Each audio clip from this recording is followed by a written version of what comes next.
Hello दोस्तों, आज हम बनाएंगे आलू और चावल से बहुत ही कुरकुरी पकौड़ी जो खाने के लिए बहुत ही ज़्यादा कुरकुरा और बहुत ही टेस्टी लगता है। इसके लिए ज़्यादा टाइम भी नहीं लगता।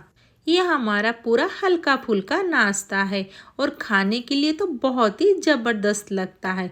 इसको आप खाली भी खा सकते, इतना टेस्टी लगता है और इसके लिए ज़्यादा इंग्रेडिएंट्स की भी ज़रूरत नहीं है और ये फटाफट बन जाती है। तो चलिए फटाफट से हम ये रेसिपी को बनाना शुरू करते हैं।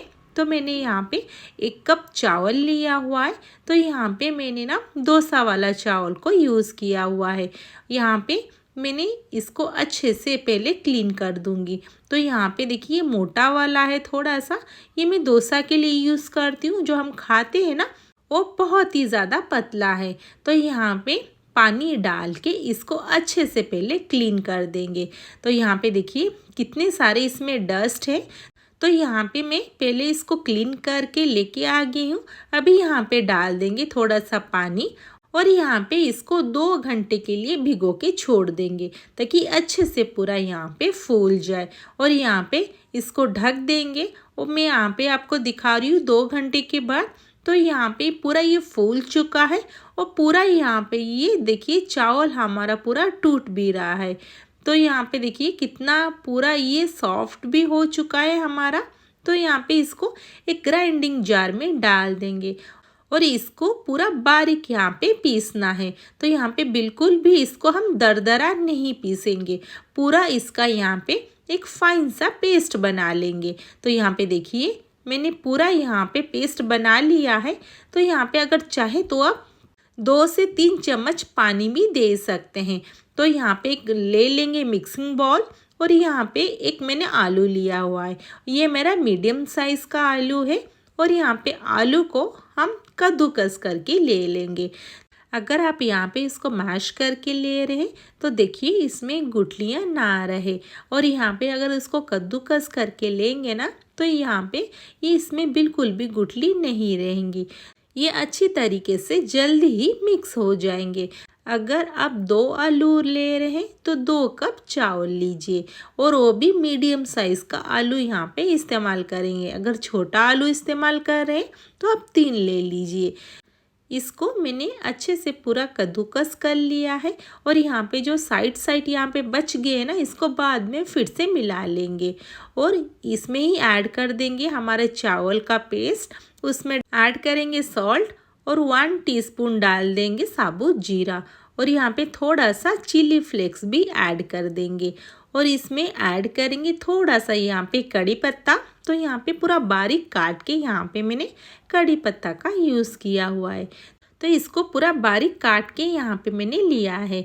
अभी इसको अच्छे से पहले मिला लेंगे ताकि कोई भी यहाँ पे आलू में गुठलियाँ ना रहे, पूरा मिक्स हो जाए हमारे बैटर के साथ। इसमें ऐड और थोड़ा सा करेंगे 1/2 टीस्पून यहाँ पे मीठा सोडा ताकि इसमें ही मीठा सोडा जाने से ये थोड़ा सा फूल जाएगा। तो यहाँ पे इसकी कंसिस्टेंसी इतना ही रहेगा, इसमें ज़्यादा और पानी हम नहीं डालेंगे। अगर ज़्यादा पतला हो गया तो हमारा अच्छे से पकौड़ी नहीं बन पाएगा।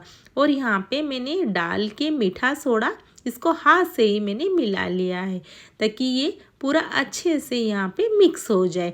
तो यहाँ पे इसकी कंसिस्टेंसी थोड़ा सा दोस्तों ध्यान रखिए, इसको पतला हमें नहीं करना है। तो यहाँ पे जैसे हम थोड़ा सा यहाँ पे लेंगे ना तो यहाँ पे मैं डाल रही हूँ, देखिए ऐसे ही हमारे छोटे छोटे पकौड़ी बनना चाहिए।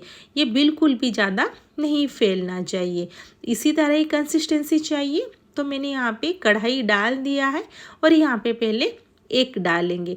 अगर ये अच्छे से हमारा ऑयल गरम हुआ है नहीं चेक करेंगे। तो मैंने एक डाल दिया है। तो अपने आप देखिए ये फूल के पूरा यहाँ पे ऊपर आ जा रहा है, मतलब परफेक्ट हमारा ऑयल ये गरम है। तो देखिए कितना अच्छे से फूल चुका है। तो अभी हम इसको थोड़ा सा अलट पलट के पहले इसको निकाल देंगे। तो यहाँ पे हमारा ऑयल अभी परफेक्ट है हमारे इसको फ्राई करने के लिए। तो यहाँ पे इसको अभी निकाल देंगे। तो यहाँ पे एक हमारा पूरा फूला फूला बन के तैयार हो चुका है। अभी हम यहाँ पे सारे यहाँ पे एक एक करके यहाँ पे डालते जाएंगे। तो यहाँ पे ये फूल के पूरा ऊपर आ जाएगा। तो इसके लिए दोस्तों थोड़ा सा ऑयल ना ज़्यादा दीजिए। जब हम इसको डालते जाएंगे ना, ये अपने ही आप ऊपर उठता जाएगा और बहुत ही अच्छे से ये फूल के पूरा डबल हो जाएगा। और यहाँ पे देखिए अपने आप ऊपर उठता जा रहा है। और दोस्तों इसी में टाइम में हम इसको लो टू मीडियम फ्लेम में इसको फ्राई करने वाले हैं, ताकि इसके अंदर ये अच्छे से फ्राई हो जाए। यहाँ पे जो देख रहे हैं ना, ये पूरा चिपक गया है। तो जब तक हम इसको फ्राई करेंगे ना, ये अपने आप ये पूरा अलग हो जाएंगे। तो कोई भी प्रॉब्लम यहाँ पे हमें नहीं होगा। तो इसको हम यहाँ पे अलट पलट कर अच्छे से यहाँ पे फ्राई करेंगे, ताकि थोड़ा सा यहाँ पे कुरकुरा हो जाए और इसका कलर थोड़ा सा चेंज भी हो जाए। और दोस्तों वीडियो अगर आपको अच्छा लगे, वीडियो को ज़रूर लाइक कर दीजिए और चैनल को सब्सक्राइब कर दीजिए और नोटिफिकेशन बेल आइकन को भी ऑन कर दीजिए, ताकि मैं जब भी वीडियो अपलोड करूँ आपके पास नोटिफिकेशन पहुंच जाए। और अपने फ्रेंड फैमिली के साथ भी रेसिपी को ज़रूर शेयर करें। दोस्तों आपके एक लाइक से मुझे बहुत ही ज़्यादा मोटिवेशन मिलता है, इसीलिए मैं डेली आपके लिए नई नई रेसिपीज लाते रहती हूँ। तो यहाँ पे देखिए ये परफेक्ट हमारा हो चुका है, बाहर पूरा कुरकुरा और अंदर पूरा ये जालीदार। तो हम यहाँ पे दूसरा बैच भी डालते जाएंगे। तो जैसे मैं डाल रही हूँ, ये अपने आप ये ऊपर उठता जा रहा है। तो ये पूरा फूल के हमारा डबल हो गया है। तो यहाँ पे देखिए ये हो चुका है। अभी हम इसको अलट पलट कर इसको यहाँ पे फ्राई कर देंगे। तो बिल्कुल भी ज़्यादा टाइम नहीं लगता, ये फटाफट फ्राई हो जाता है। ये हमारा कुरकुरी पकौड़ी बहुत ही ज़्यादा टेस्टी लगता है। कभी कभार आपको भूख लगे ना, आप इसको फटाफट बना के भी खा सकते हैं। देखिए कितना हमारा कुरकुरा बन के तैयार हुआ है, इसकी आवाज़ से आप जान सकते हो। तो यहाँ पे एक मैं आपको तोड़ के भी दिखा रही हूँ, कितना अंदर इसका जालीदार हुआ है और बहुत ही ज़्यादा ये कुरकुरा बन के तैयार हुआ है। तो इसको ज़रूर एक बार दोस्तों ट्राई करें। कैसा लगा मुझे कमेंट बॉक्स में उसका रिप्लाई ज़रूर दीजिए। ये बहुत ही ज़्यादा हमारा टेस्टी वाली रेसिपी है। तो फिर मिलते हैं हम नेक्स्ट वीडियो में।